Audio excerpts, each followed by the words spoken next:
మీ జగన్ కుప్పంలో integrated office complex లు నిర్మిస్తా ఉన్నది ఎవరు అంటే మీ జగన్. కుప్పం మున్సిపాలిటీ చేయడమే కాకుండా కుప్పం మున్సిపాలిటీకి 66 కోట్ల రూపాయలు శాంక్షన్ ఇచ్చి ఇవాళ పని జరిగిస్తా ఉన్నది ఎవరు అంటే మీ జగన్. ఇవి మాత్రమే కాకుండా మరికొన్ని విషయాలను కూడా మీ అందరి దృష్టికి తీసుకొని రావాలనుకుంటున్నాను. మిమ్మల్ని అందరినీ కూడా ఆలోచన చేయమని కోరుతా ఉన్నాను. చంద్రబాబుకు నా మీద కోపం వచ్చినప్పుడల్లా చంద్రబాబు నాయుడు గారి నోట్లో నుంచి కొన్ని మాటలు వస్తూ ఉంటాయి. పులివెందులను కడపను తిడతాడు, చివరికి రాయలసీమను కూడా తిడుతూ ఉంటాడు అప్పుడప్పుడు. ఈ పెద్ద మనిషి చంద్రబాబు నాయుడు గారి నోట్లో నుంచి ఎప్పుడూ వస్తూ ఉన్న మాటలు. కానీ అందుకు భిన్నంగా మీ జగన్ ఏనాడు కూడా ఇక్కడి ప్రజల్ని కానీ కుప్పం నియోజకవర్గాన్ని కానీ ఏనాడు మీ జగన్ ఒక్క మాట అనలేదు. పైగా మిమ్మల్ని గుండెల్లో పెట్టుకుని మంచి చేస్తా ఉన్నది మీ బిడ్డ అని చెప్పి కూడా చెప్పడానికి గర్వపడతా ఉన్నాను.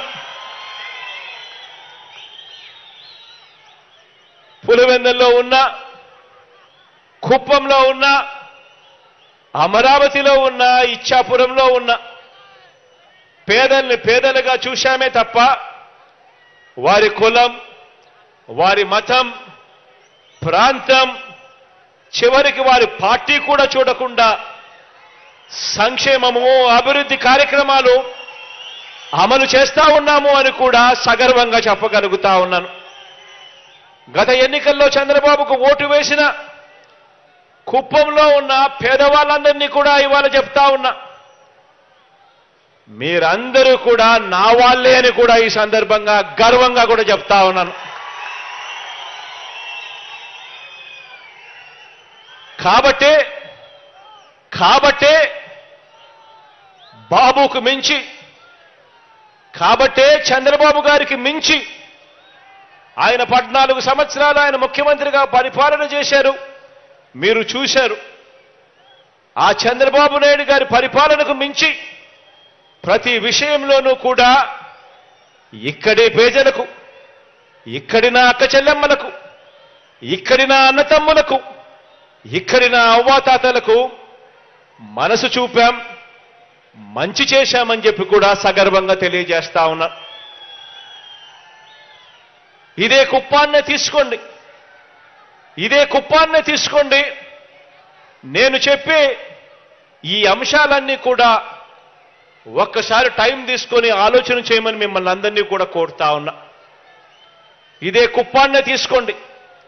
ఈ కుప్పం నియోజకవర్గంలో మొత్తం 87,941 కుటుంబాలుంటే ఈ మొత్తం కుప్పంలో 87,941 కుటుంబాలుంటే ఈ కుటుంబాలలో ఈ 57 నెలల కాలంలో మీ బిడ్డ ప్రభుత్వంలో మన ప్రభుత్వ పథకాలు, మన నవరత్నాలు అందుకున్న కుటుంబాలు ఎన్నో తెలుసా? అక్షరాల ఏకంగా 82,039 కుటుంబాలు. అంటే 87,941 కుటుంబాలుంటే ఏకంగా 82,039 కుటుంబాలు మీ బిడ్డ పాలనలో, నవరత్నాల పాలనలో పథకాలు అందుకున్న కుటుంబాలు. అంటే 93.29% కుటుంబాల వారు మన ప్రభుత్వ పథకాలు అందుకున్నారు, మన నవరత్నాలు అందుకున్నారు. మన మనసున్న పాలన అంటే ఇది కాదా అని చెప్పి నేను అడుగుతా ఉన్నాను. ఆలోచన చేయమని కోరుతా ఉన్నాను. మనందరి ప్రభుత్వం ఏర్పడినప్పటి నుంచి, అంటే 2019 జూన్ నుంచి ఇప్పటి వరకు రాష్ట్ర వ్యాప్తంగా కూడా డీబీటీ ద్వారా అంటే నేరుగా మీ బిడ్డ బటన్ నొక్కడం,